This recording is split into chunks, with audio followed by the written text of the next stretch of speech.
your latest piece that it will be Yes. published in hours, in few hours in I hope so in the Russia. next few hours. Yes. Yeah, and it says that how Tehran is running the clock. And what is the main objective? I'm just reading it, and it has various sections. You're starting with the Iranian parliament and Yes. describing what is going on there. Go ahead, give us your understanding of the situation with this new piece. Well, the new piece is it's a complex piece. It was very long. I started with over 3,000 words and brought it back to less than 1,500 because it connects different layers, and it doesn't get as far as the situation right now, where everything could be about to explode in the next few hours.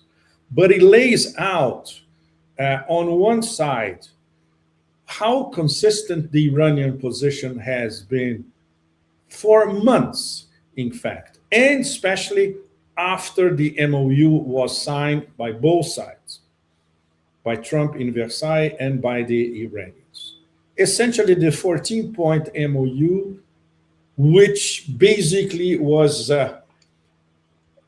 what the Pakistani mediators essentially did was to try to convince the Americans that they simply could not change those 14 points. The 14 points were essentially elaborated by Tehran. And it was more or less on a take it or leave it for the Americans. You want an off ramp, a way out, you want some sort of peace, like you're saying, that's it. You have to fulfill all these commitments. The craziest thing is that the president of the United States actually signed it. So we assume that he actually read the 14 points. That's not clear. He probably did not read anything because he still doesn't understand. Simple matters like, for instance, the new statute for navigation in the Strait of Hormuz will be controlled and set up by Iran. And in Trump's mind is between Iran and Oman. And obviously in the according to the headlines in Western mainstream media, American mainstream media. So nobody actually read the 14 points and the actual text of the memorandum of understanding. It was blown up by Trump last week.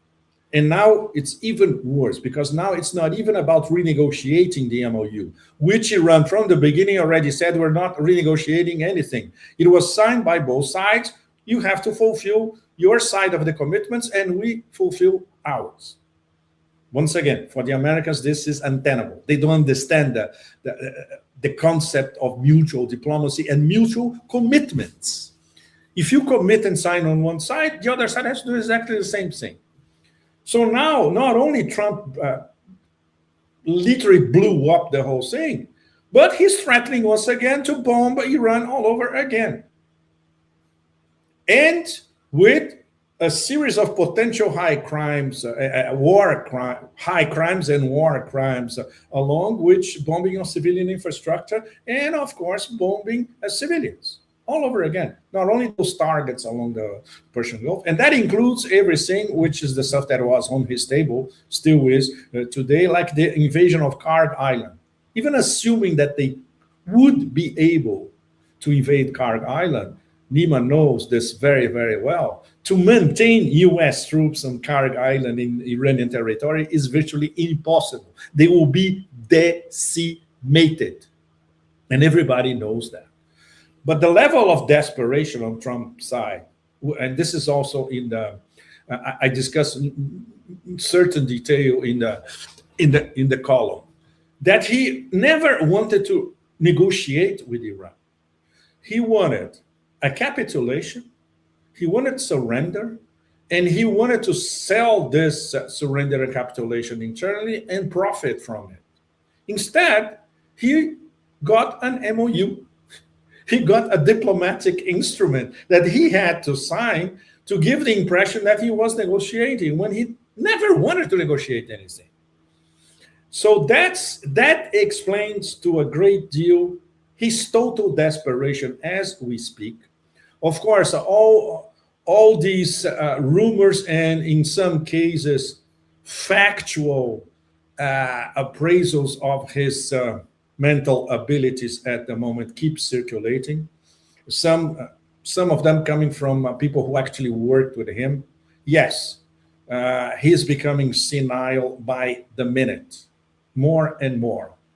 And that affects everything. And that affects, in fact, first of all, his memory. He doesn't remember what he said 5 seconds ago or what he posted on Truth Social. So this is how dangerous the situation is. Everybody is hostage to his volatility and boundless stupidity, not to mention the bruised ego. Like, for instance, some people who worked with him, and this has been circulating in Washington already, he was absolutely furious when he saw those crowds in Iran, Nima, because the information that was fed to him is that this was a very unpopular government who, basically tortures the Iranian population. And then he sees 40 million people all across Iran praising, the burial of ceremonial rites of Ayatollah Khamenei. On top of it, if was not complex enough, in Iran, we have the start of the Mojtaba Khamenei era, which, once again, I need to re-stress to all of you. It started last Friday. We are in the very first days of the Mojtaba Khamenei, supreme leader of Islamic Republic of Iran, and the ultimate decider. So now everything comes from him. And considering what was already, for instance, there was an MP from the Majlis, the Iranian parliament, who went on Iranian state TV reading some of the internal communications between Mojtaba and people close to him. So we already know what he thinks. And what is the most important thing, Nima, and all of you? That he never believed in any possible negotiation with the Americans, just like his father. Ayatollah Khamenei, as a revolutionary, as a political leader, as a religious leader, as the supreme leader for so many years, he already knew by experience that it's impossible to negotiate with the Americans. He was proving... To be honest, Pepe, none of Iranian leadership, none, from the first Iranian supreme leader, then the second, which was the Sayyid Ali Khamenei, and the new one, none of them believe in negotiation talks with the United States. I have never heard any positive point in considering negotiations or making some sort of political agreement with the United States. It has never been the case. You're absolutely right, and that, of course, and that's when we come to Mojtaba's new decisions. For instance, we already know that he never was in favor of negotiations leading to an MOU because he never believed that this would be possible. But first step, he deferred to the Supreme National Security Council. He told them, look, if you reach a solid majority, and that's what happened. The solid majority said, okay, let's give it a chance, see what happens. Then I will support you. Now he sees that the Americans blew it up. So he was right from the start that this will never... So that brings us to, if we have a desperate president of the United States reigniting the war and attacking Iranian, not only so-called military targets, but civilian infrastructure, Iran has already said via numerous official sources that the response will involve the whole Persian Gulf. So everybody will be part of it, which, by the way, the response so far has already involved a great deal. Not only Persian Gulf, but outside those command and control centers in Jordan, but especially Kuwait and Bahrain and Qatar and Oman, the Duqm port. So now you can multiply that for by 1 million, and this will be the Iranian response. So the escalation ladder, we are once again right in the middle of, and this seems to be much more dangerous than the previous one or the current escalation ladder. If Trump is desperate enough to launch a renewed attack, once again, all bets are off in terms of Iran will go all out in its response. Okay, allow me just something that a lot of people informed, misinformed, or trying to be informed are commenting. Why don't you sink a US aircraft carrier? That would be perfect. But obviously, the Iranians know that if they do that, then the fury from the empire will be to the level of launching multiple nuclear bombs against Iran. So this is the ultimate humiliation. So they are keeping this card for later on. The other card, which is immensely intriguing, is the Bab al-Mandeb. I just posted again on my X account the Al-Aqsa Triangle, the red triangle that unites Hormuz, Al-Aqsa, and the Suez Canal. There you go. The Al-Aqsa Triangle will be with the blocking of Hormuz and the Bab al-Mandeb, and of course the blocking of the Red Sea, meaning essentially, among other things, that no oil will be exported from the Persian Gulf, period. And not to mention all the oil from Saudi Arabia via the east-west pipeline towards the port of Yanbu in the Red Sea, blocked completely. For Ansar Allah to do this is very, very easy. Of course, if we look at the usual suspects like the pathetic Reuters, which, as somebody that comes from the newspaper business, I know exactly how the business works, and we know the role of these Western news agencies. How do they work? How do they fabricate news? How do they source stuff that is non-sourced or unsourced and all that? They are saying that the Houthis, which these idiots, they cannot even name properly. It's Ansar Allah, the movement, and it's the Yemeni armed forces. The Houthis is a family from northern Yemen, which is among the founders of Ansar Allah. So they cannot even do proper journalism, in fact. They are just waiting for an order from Tehran to block the Bab al-Mandeb. That's not how it works. And everybody who has been to Yemen, which was my case last year, we sat down to members of the Ansar Allah Political Council. I talked to at least 5 or 6 with them face to face, and they explained to us how decisions are made and how collegiate decisions with Iran are made as well. Common decisions with the Tehran leadership, with IRGC, etc. So obviously, you cannot picture a bunch of Houthis in Sana'a waiting for a phone call from Tehran saying, now close the Bab al-Mandeb. That's not how it works, only for idiots.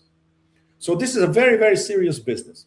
They already analyzed what it takes to close the Bab al-Mandeb, and they have everything that takes, but especially when to do it. And this has been discussed between Sana'a and Tehran in detail. Okay. This is one of our nuclear cards. The number one nuclear card is the Strait of Hormuz. That's settled. It will always be Iranian.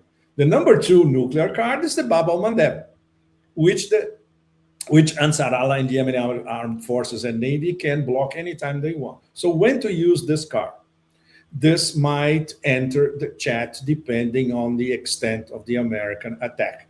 And this has already been expressed by members of the Ansar Allah Political Council. And they were putting this hypothetically. What would happen to oil prices if blah, blah, blah, blah, blah. And of course, everybody knows the answer. Oil will shoot up to 150 and maybe in a few days to 200. And that's it. Collapse of the global economy, period. Collapse of any energy coming out from the Persian Gulf going to clients around the world, period. And the craziest thing, Nima, which you know, we know, our audience knows, the level of desperation of the President of the United States is leading him to do something that will undermine his political position, the economy of the United States, and much worse, the global economy. But once again, and that's I have tried to find some parallels with a Shakespearean tragedy to explain the story. We can't, because the main character, the central character, is total trash. He's not worthy of a Shakespearean talent to weave a narrative around him. It's a lowly grifter, a narcissistic megalomanian psycho and sociopath. So you cannot have a Shakespearean or a Greek tragedy element around it. It's just a really, really junk, trashy story. The problem is that he's dragging his own country and a great deal of the world towards this swamp of narcissism that he lives in. So that's the really tragic aspect of what we're living. But and to close, among the themes that I touch on the column, how Iran knows how to drag the clock, manage the clock, and work the clock is because they know that time is on their side. And they identified from the beginning that the number one reason for this war, they got an advantage almost right away, which is the Strait of Hormuz. This war was never about the Iranian nuclear dossier. This is the smokescreen. The real story is this is an oil war in a petrodollar war. And the logic, the imperial logic was, we go there, we defeat them, we provoke regime change, we take over their country, and especially we take over one of the key oil choke points of the planet, and we impose that everything is all the business is going to be conducted in the petrodollar. No yuan, no other currencies, no cash, nothing, only petrodollar. So this floundered from the beginning, and that adds to the imperial desperation. How to revert that? You can't. You can bomb Iran to the Stone Ages, and still Iran will control the Strait of Hormuz. How do you escape the predicament that you created for yourself? You can't. So all that is explains to a large extent why we are now, today, Nima, this day, a few hours before this executive order, in such dangerous territory. Please go ahead, Nima. I would love to ask you about the Al-Aqsa card. How do you see it? How do you interpret it? My understanding. Triangle, sorry. The Bab al-Mandeb card, which we call the Al-Aqsa triangle. Yeah. Sorry. I think what is the calculation right now is that if all-out war comes, if they decide to go, as you've mentioned, it can happen in the coming hours. The United States can attack Iran with all they have. It's going to be a full response on the part of Iranians. It's going to be all together. It's not going to be just Iran. It's going to be, we're going to have some, today, I don't know if you heard what the head of Ansarullah said. They said, we are in it. We are, what Saudi Arabia and all these countries are doing is just facilitating, what the United States and Israel are doing in Gaza and Palestinians. This is the outcome of, that's why they see this war as an existential war for Yemen. And they're going to join. In my opinion, what is happening is so critical. It depends, Pepe. It depends on what would be the American attack, what would be the nature and the intensity of the attack on Iran. It all, because they're calculating right now, just moments before coming to this live. For example, one of the main cases is, which is so important, which is the case of Lebanon. And the office of Mohsen Rezai, the supreme leader advisor, military advisor to the supreme leader, he said that they made a very significant decision in Tehran that they're going to attack Syria if Syria decides to do something against Lebanon, against Hezbollah. So they're going to hit directly Damascus and for the first time. Directly. Yes. They said they're going to hit directly with missiles and drones, Syria. They made the decision. I think there is a lot going on behind the scene between the different parts of the axis of resistance. We don't know what's going on, but I can assure you, if something happens, they're all going to come in. It depends on the scale. It depends on the way that the United States starts the war. Are they going to do it? Are they going to do it the way that they're doing right now, tit for tat? That's not going to bring anything big out.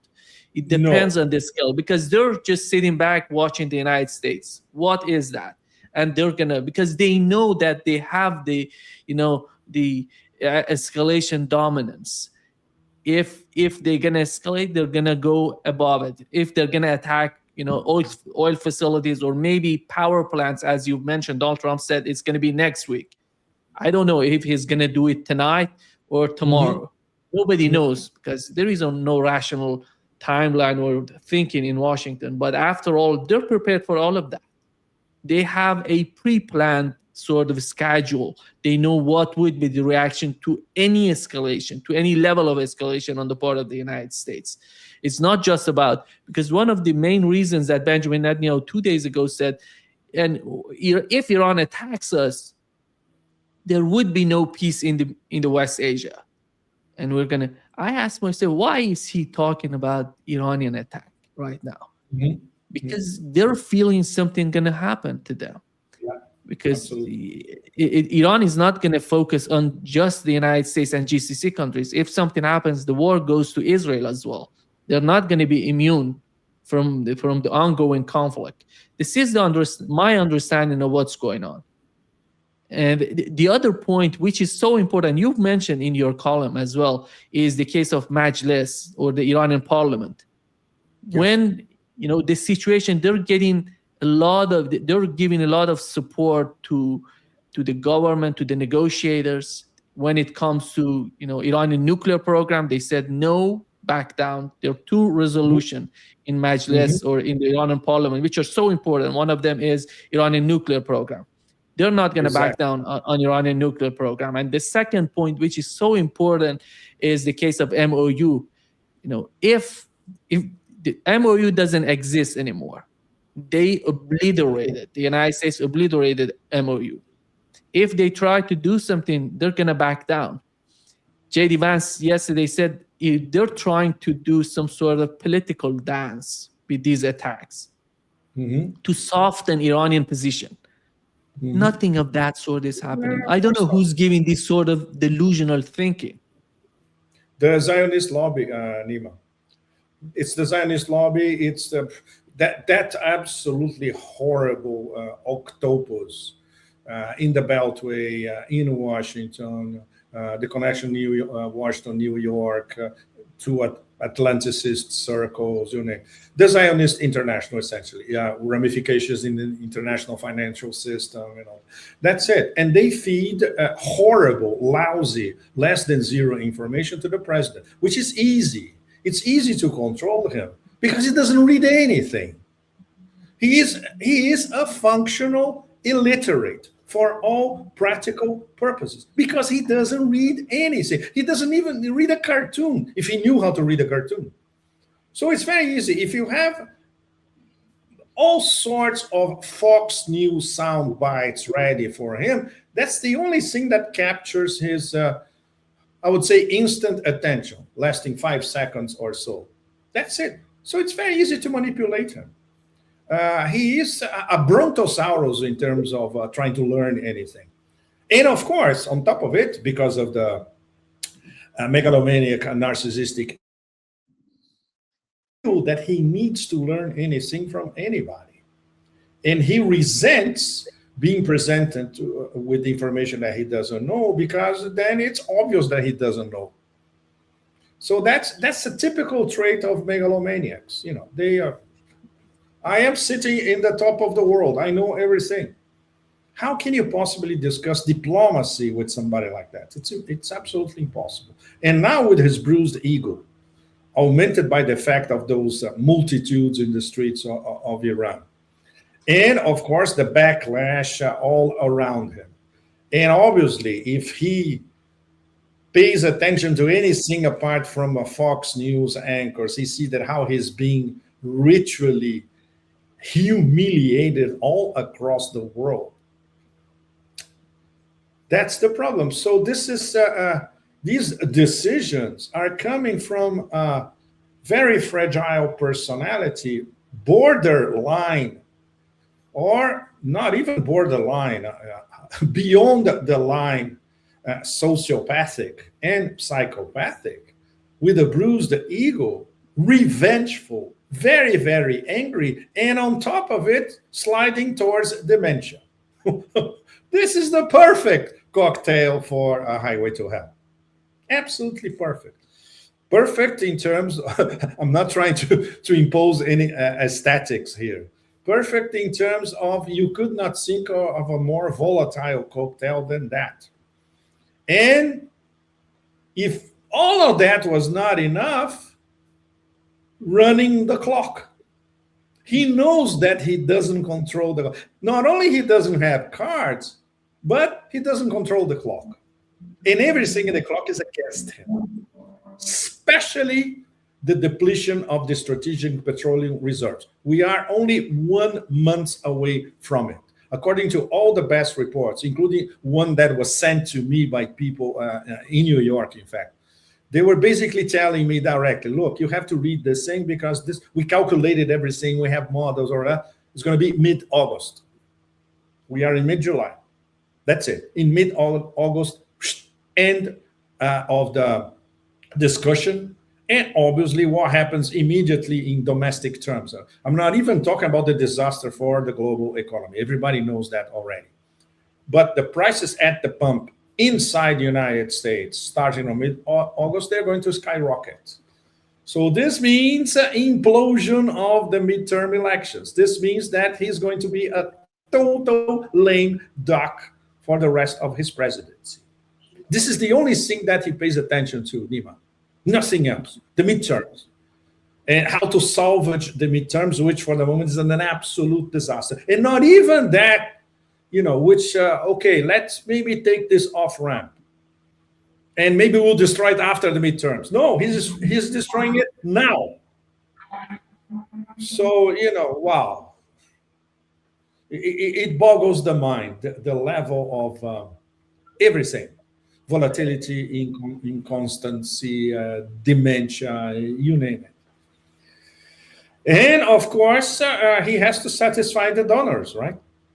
The people who actually paid for his re-election.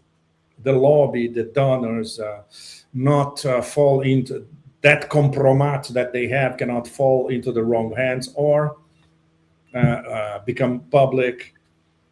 And of course, behind all that, or in front of all that, he has to keep projecting the macho man persona, which masks all these, I would say, Himalayas of problems behind him, And of course, the Iranian leadership, because they are extremely rational characters, these are learned men, people who study, people who read, people who, everything, the merits of a good discussion, of rhetoric, of diplomatic arts, of interaction with the other, etc. They dominate this very, very well. And of course, their analytical powers. They did the whole mess and they say, yes, we run the clock and we're going to drive him crazy. And that explains today, once again, Lima. Today is the day where he may be running crazy for good, or in the next few days, if he fulfills the promise to bomb everything in Iran again. What is so strange to me, Pepe, that in recent days we've seen, first they started that Bahrain and Kuwait are somehow joining and attacking Iran in the southern part of Iran. Then today we've learned that one of the UAE. commanders in Saudi,